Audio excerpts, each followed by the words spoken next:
Middle east మీద కోరలు చాచిన యుద్ధం హింస రచన చేస్తోంది. శాంతి కపోతాలను ఎగురవేసే శక్తి సామర్థ్యాలున్న దేశాలే అక్కడ నెత్తుటి జూదం ఆడుతున్నాయి. యుద్ధం మొదలై 7 రోజులైపోయింది. రోజుకి వేలాది కోట్లు ఖర్చు చేస్తూ యుద్ధంలో దూసుకుపోతోంది అమెరికా. సమయం గడుస్తున్న కొద్దీ ఇరాన్ తన శక్తిని, బలగాన్ని కోల్పోతూనే ఉంది.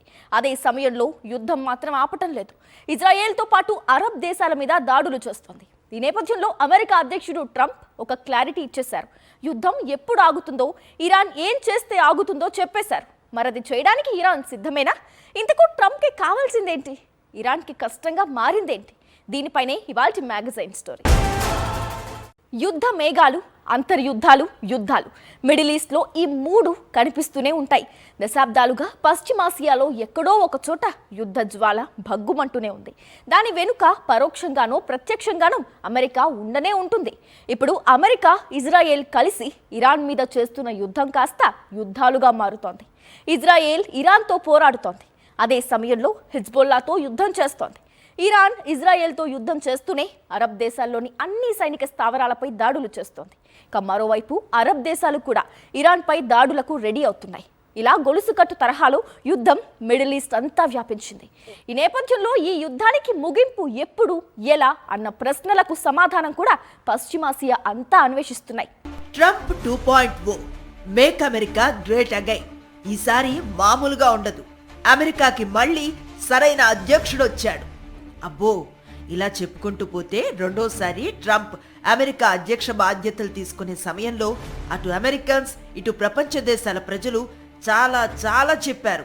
కానీ వైట్ హౌస్ లోకి అడుగుపెట్టిన తొలి రోజే వరుస ఎగ్జిక్యూటివ్ ఆర్డర్స్ తో షాక్స్ మీద షాక్స్ ఇచ్చేసిన ట్రంప్ రోజు రోజుకి మరింతగా చెలరేగిపోతూ వచ్చారు. ట్రంప్ అమెరికా అధ్యక్షుడిగా రెండవసారి బాధ్యతలు స్వీకరించేసరికి అమెరికాలో ఓవైపు ఆర్థిక మాంద్య భయం, ఇంకోవైపు పెరుగుతున్న నిరుద్యోగ సమస్య, మరోపక్క అదుపులోకి రాని ద్రవ్యోల్బణం తమ ఉనికిని బలంగా చాటుకుంటూ ఉన్నాయి. ఈ సమస్యలను ట్రంప్ ఎలా పరిష్కరిస్తారన్న ఆసక్తితో ప్రపంచ ప్రజలు చూస్తున్న వేళ ఇళ్లు చక్కదిద్దే కార్యక్రమం పేరుతో ప్రపంచ దేశాల మీద పడ్డారు ట్రంప్. అమెరికాని మరోసారి అతి గొప్ప దేశంగా నిలబెట్టాలంటే అంటూ టారిఫ్ వార్కు తెరతీశారు. ప్రపంచ ఆర్థిక వ్యవస్థలను వణికించారు. ఆ షాక్ నుంచి తేరుకోకముందే ఇరాన్ మీద యుద్ధ నగారా మోగించారు. దీనికి కాస్త ముందు వెన్జువెలాలో చొరబడి ఆ దేశ అధ్యక్షుడిని కిడ్నాప్ చేసి అమెరికాలో బంధించారు. ఇప్పుడు ఓవైపు ఇరాన్తో యుద్ధం చేస్తూనే మరోవైపు నెక్స్ట్ క్యూబా సంగతి కూడా తేల్చేస్తానని ట్రంప్ క్లారిటీ ఇచ్చేశారు. అదే సమయంలో అటు ఇరాన్ మీద యుద్ధం ఎప్పుడు, ఎలా, ఎందుకు ముగుస్తుందో కూడా క్లారిటీ ఇచ్చేశారు ట్రంప్. యుద్ధం తొలి రోజునే ఇరాన్ సుప్రీంని హతమార్చాయి అమెరికా, ఇజ్రాయెల్. ఆ తర్వాత రోజు రోజుకి దాడుల తీవ్రతను పెంచుతున్నాయి. దీంతో తమ దేశ భద్రతకు అమెరికా తగిన ప్రత్యామ్నాయం చూపితే అణు కార్యక్రమాన్ని పూర్తిగా వదులుకోవటానికి సిద్ధమన్న సంకేతాలను ఇరాన్ ప్రభుత్వం పంపినట్లుగా వార్తలొచ్చాయి. అయితే అమెరికా మాత్రం ఆ సంకేతాలకు ఏమాత్రం స్పందించలేదు. అదే సమయంలో ఇరాన్ నూతన సుప్రీం లీడర్ ఎన్నిక ప్రక్రియలో తనను ఖచ్చితంగా భాగస్వామిని చేయాల్సిందేనని అమెరికా అధ్యక్షుడు డొనాల్డ్ ట్రంప్ అభిప్రాయపడ్డారు. ఆ పదవికి దివంగత నేత అయతొల్లా అలీ ఖమేనీ కుమారుడు మొజ్దాబా తమకు ఎట్టి పరిస్థితుల్లోనూ అంగీకార యోగ్యం కాదన్నారు. ఇరాన్ కు శాంతి, సామరస్యాన్ని తీసుకువచ్చే వ్యక్తి కావాలని, ఖమేనీ విధానాలనే కొనసాగించే వ్యక్తి వస్తే మరో 5 ఏళ్లలో మళ్లీ యుద్ధం చేయాల్సి వస్తుందని ట్రంప్ స్పష్టం చేశారు. దీంతో ఇరాన్ పై అమెరికా యుద్ధం ఆపాలంటే అక్కడ అమెరికా అనుకూల ప్రభుత్వం ఏర్పడాలని, ఖమేనీ వారసులు పాలకులుగా ఉండటానికి వీల్లేదన్నదే అమెరికా అభిమతమని పరిశీలకులు విశ్లేషిస్తున్నారు. ఇరాన్ విషయంలో అమెరికా వ్యూహం రహస్యమైనదేం కాదు. పశ్చిమాసియాలో ముడిచమురుపై నియంత్రణ, ఆధిపత్యం కేంద్రంగా అమెరికా దశాబ్దాలుగా అనేక ఎత్తులు వేస్తూ వచ్చింది. అనేక యుద్ధాలు చేసింది, చేయించింది. వెన్జువెలా అధ్యక్షుడిని కిడ్నాప్ చేసి అక్కడ తమకు అనుకూల ప్రభుత్వాన్ని ఏర్పాటు చేసిన ట్రంప్ ఇప్పుడు ఇరాన్లోనూ సేమ్ సీన్ రిపీట్ చేయాలన్న పట్టుదలతో ఉన్నారు. ఎన్ని విధాలుగా ప్రయత్నించినా ఇరాన్లో ముడి చమురు మీద ఆధిపత్యం ఇచ్చే అవకాశం లేకపోవడంతో యుద్ధానికి సై అనేసింది అమెరికా. పశ్చిమాసియాలో చమురు నిల్వలపై నియంత్రణ, ఆధిపత్యం ఉంటేనే చైనా, ఇండియా, ఐరోపా దేశాలను అదుపు చేయగలమన్నది అమెరికా వ్యూహం. ఎందుకంటే చైనా, భారత్తో పాటు ఐరోపా, ఆగ్నేయాసియా దేశాలన్నీ కూడా ఆయిల్ ఆధారిత ఆర్థిక వ్యవస్థలే. ఈ దేశాలను కంట్రోల్ చేసే స్థితిలో ఉన్నప్పుడే తన ప్రపంచాధిపత్యాన్ని నిలబెట్టుకోగలనని అమెరికా భావిస్తోంది. ఒకవైపు చైనా అత్యంత వేగంగా ఎదుగుతోంది, మరోవైపు భారత్ భవిష్యత్తులో అత్యంత బలమైన శక్తిగా తయారు కాబోతోందని అమెరికా ఇప్పటికే గ్రహించింది.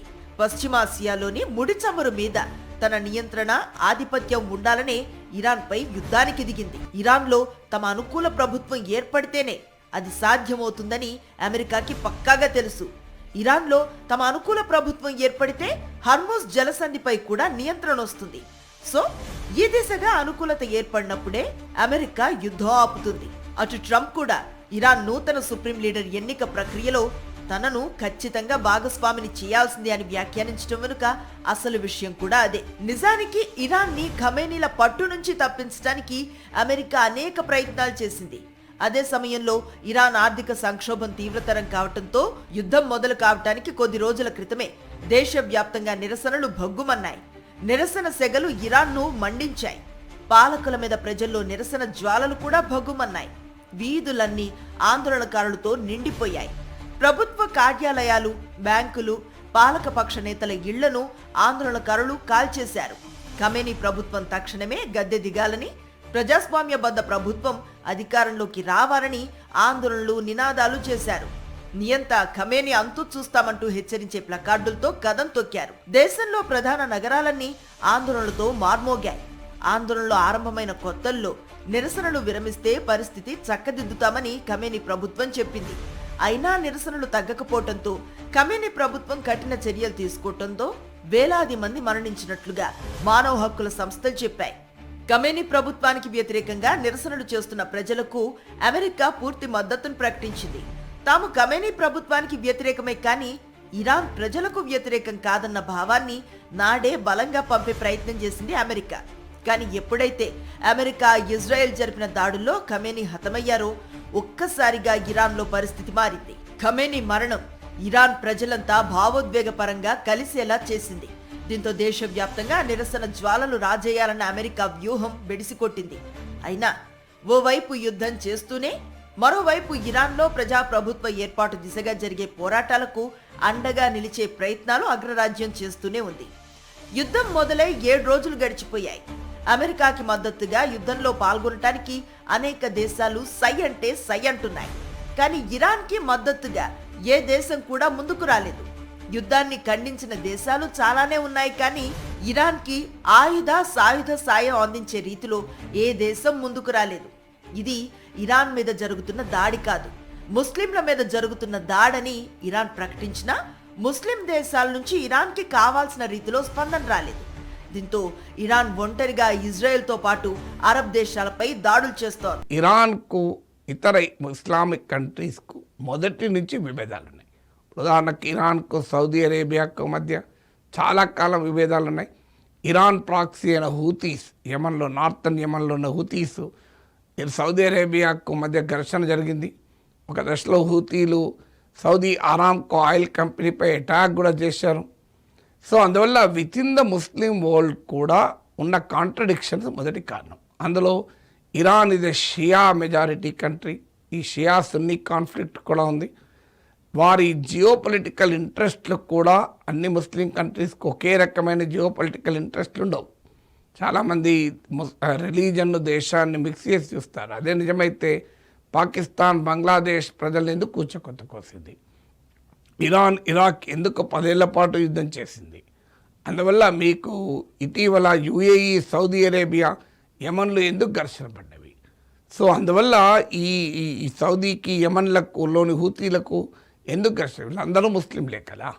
సో అందువల్ల అల్టిమేట్గా religion is different from a nation. America బలం ఏంటో ఇరాన్కి తెలుసు. ఎలాంటి పరిణామాలు జరిగితే ఈ యుద్ధం ఆగిపోతుందో కూడా అమెరికా క్లారిటీ ఇస్తోంది. కానీ ప్రస్తుత పాలకులు అమెరికా అనుకూల ప్రభుత్వం చేతిలో ఇరాన్ని పెట్టి తప్పుకోవటానికి సిద్ధంగా లేరని పరిశీలకులు విశ్లేషిస్తున్నారు.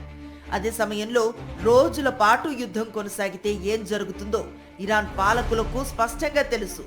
సుదీర్ఘంగా యుద్ధం కొనసాగితే ఇరాన్ భారీగా నష్టపోక తప్పదు.